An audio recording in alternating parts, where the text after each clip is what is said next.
پھر بھی اینڈ پہ کیا ہوتا ہے کہ وہ ہر جگہ ہر بار زمانے کے بعد مشکل سے جب نہیں نکلتا تو اینڈ پہ کیا ہوتا ہے وہ خدا تعالیٰ کی ذات کے سامنے حاضر ہوتا ہے، اس کے سامنے اپنا سر جھکاتا ہے، اس کے سامنے سجدہ ریز ہوتا ہے، اسی سے اپنی مشکل کا حل تلاش کرتا ہے، اور پھر خدا تعالیٰ کی ذات جو ہے اس کی تمام مصیبتوں کو دور کر دیتی ہے، اس کی تمام غلطیوں کو جو ہے معاف کر دیتی ہے،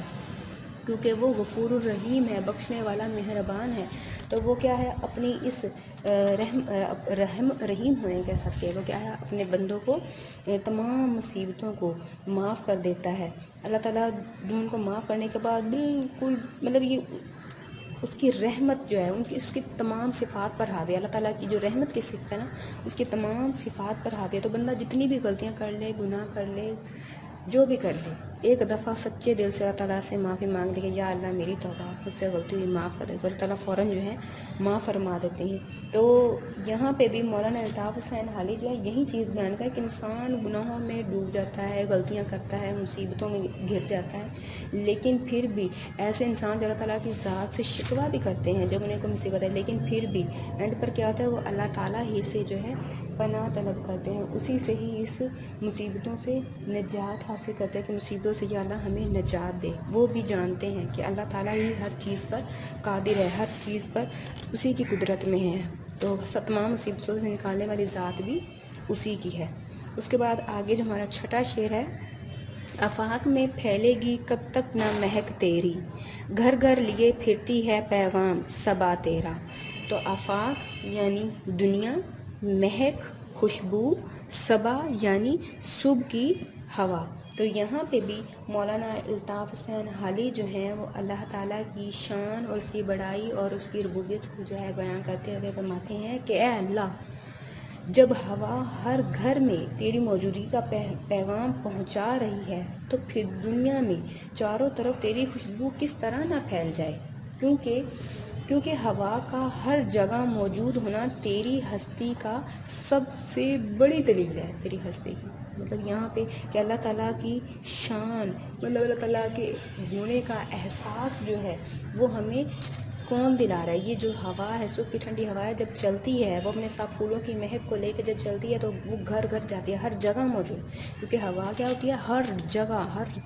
کونے میں موجود، ہر جگہ پہنچتی ہے، تو وہ کیا اللہ تعالیٰ کی شان کو بیان کرتی ہے، اس کی موجودگی کا ہمیں احساس دلاتی ہے۔ اللہ تعالیٰ کی ذات کو ہم دیکھ نہیں سکتے، لیکن کیا ہے اس کی ذات کی نشانیاں ہمیں اس کی بنائی ہوئی قدرت کی نشانیوں میں نظر آتی ہیں جو اس نے ہمارے لیے پیدا کیے ہیں کہ اس دنیا میں دنیا کو اتنی بے شمار نعمتوں سے نوازا، پہاڑ، سورج، چاند، ستارے، موسم، یہ ساری چیزیں کیا ہیں؟ یہ اس کی شان کو بیان کرتی ہیں، اس کی ذات کو، اس کی بڑائی کو بیان کرتی ہیں یہ سب چیزیں۔ تو پھر ہوا بھی جو ہے یہ ہر جگہ موجود ہے، مطلب یہ بھی اس کی قدرت میں سے ایک، یہ بھی اس کی قدرت ہے، کیونکہ ہوا ویسے تو ہمارے لیے ہم کہتے ہیں کہ ایک معمولی سی چیز ہے، اس کی کوئی کسی بندے کو کوئی قدر نہیں، کوئی اہمیت نہیں، لیکن اگر ایک ہوا کو ہی اللہ تعالیٰ کی ذات روک لے،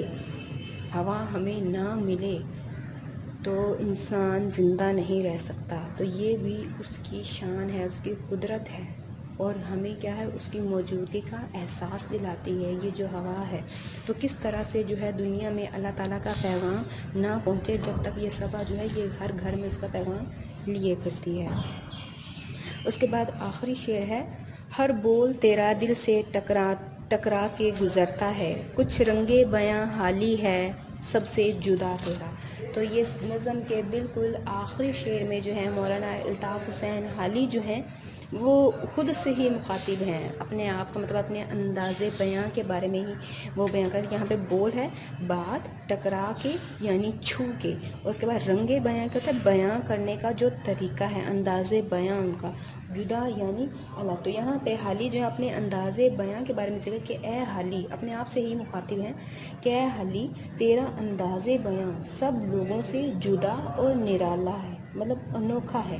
یہی وجہ ہے کہ سننے والے کے دل پر تیری بات بہت اثر کرتی ہے، ٹکرا جاتی ہے، چھو کر گزرتی ہے، مطلب تیری بات جو ہے دل پر بہت زیادہ اثر کرتی ہے کہ تیرا انداز بیاں ہی اتنا انوکھا اور پیارا ہے۔ تو یہاں پر اللہ تعالیٰ کی شان کو بھی، کیونکہ انہوں نے اس نظم کے ذریعے اللہ تعالیٰ کی شان کو بیان کیا ہے، اسی لیے وہ کہتے ہیں کہ میرا جو انداز بیاں ہے، مطلب ویسے تو اگر وہ کوئی اور دنیاوی شاعری کرتے ہیں، جو بھی کرتے ہیں، تو وہ تو ہے ہی، لیکن کہتے ہیں کہ اس میں ایک خوبی یہ بھی ہے کہ میرا انداز بیاں زیادہ مؤثر، زیادہ اچھا اس لیے بھی ہے کیونکہ وہ کیا ہے، اللہ تعالیٰ کی شان کو بیان کر رہے ہیں، اللہ تعالیٰ کی بڑائی کو بیان کر رہے ہیں، اس وجہ سے بھی مطلب کہ وہ اپنے انداز بیاں کو زیادہ مؤثر، زیادہ انوکھا، زیادہ خوبصورت اس لیے بھی مانتے ہیں کہ وہ اس میں کیا ہے، اللہ تعالیٰ کی شان بیان کر رہے ہیں۔ تو جو زبان اللہ تعالیٰ کی شان بیان کرے تو وہ کیوں نہ انوکھی اور منفرد ہو، یا اس کا انداز بیاں خوبصورت تو کیوں نہ ہو۔ تو اسی لیے مولانا الطاف حسین حیلی کہتے ہیں کہ اپنے آپ سے بتاتے ہیں کہ میرا انداز بیاں ہے بہت ہی انوکھا، نرالا اور خوبصورت ہے، کیونکہ کیا ہے کہ وہ اس میں اللہ تعالیٰ کی شان کو بیان کر رہے ہیں، اللہ تعالیٰ کی بڑائی کو بیان کر رہے ہیں، اسی لیے جو ہے ان کا انداز بیاں سب سے انوکھا اور نرالا اور خوبصورت ہے، کیونکہ اس کو یہ فخر حاصل ہے کہ وہ اللہ تعالیٰ کی حمد بیان کر رہے ہیں، وہ اللہ تعالیٰ کی حمدیہ اشعار جو ہے اپنی زبان سے ادا کر رہے ہیں، اسی لیے ان کا انداز بیاں بھی ہے جو ہے وہ بھی بہت زیادہ خوبصورت ہے۔ اور وہ کہتے ہیں کہ یہ چیز جو ہے، مطلب اللہ تعالیٰ کی حمد بیان کرنا، مطلب یہ چیز، مطلب ان کا ایمان، ان کا عقیدہ ہے کہ یہ چیز جو ہے، ان کا اللہ تعالیٰ کی حمد بیان کرنا، اللہ تعالیٰ کی تعریف بیان کرنا، یہ چیز ان کے لیے دنیا اور آخرت دونوں میں بہترین ثابت ہوگی، مطلب ان کے لیے آخرت میں بھی یہ چیز بہت زیادہ فائدہ پہنچانے والی ہے جو کہ وہ اللہ تعالیٰ کی تعریف بیان کر رہے ہیں۔ تو اسی کے ساتھ ہماری جو نظم ہے پہلی حمد، یہ آج مکمل ہو گئی ہے۔ نیکسٹ انشاءاللہ اگلے لیکچر میں ہم اس کی مشق کریں گے، تو تب تک کے لیے اللہ حافظ۔